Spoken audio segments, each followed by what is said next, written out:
Anora, which was written and directed by Sean Baker. The film follows Annie, who is an exotic dancer from Brooklyn. While working one night, Annie meets Vanya, the young son of a Russian billionaire. Following a whirlwind romance, the two decide to take an impromptu trip to Vegas, where Annie and Vanya decide to get married. After news of the marriage makes it to Russia, Annie's bright new future is threatened by Vanya's parents as they travel to New York to make their disapproval known. This was easily one of my favorite films of the year, and like all of Sean Baker's films, Anora is a slice of life movie that is as beautiful as it is heartbreaking. One thing that particularly surprised me with this film, though, was how unbelievably funny it could be at times. I found myself laughing out loud quite a lot during this movie, which was very much needed to balance out those scenes that could easily make you cry.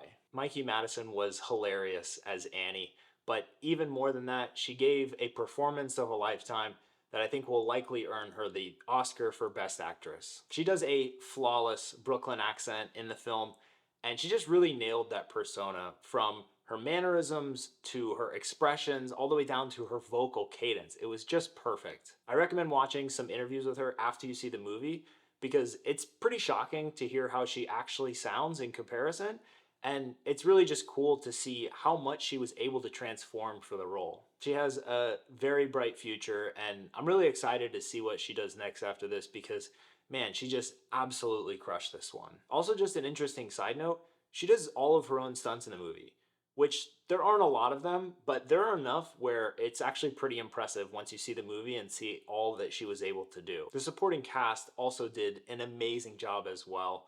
Sean Baker's always able to get so much out of the actors that he works with, and this film is no different. Another thing that I just loved about this film is how the very small details end up revealing so much more. There are a ton of small gestures and insignificant seeming actions that actually give immense insight into the character's psychology and very subtly and skillfully foreshadow what's to come in the story. This is a roller coaster of a movie.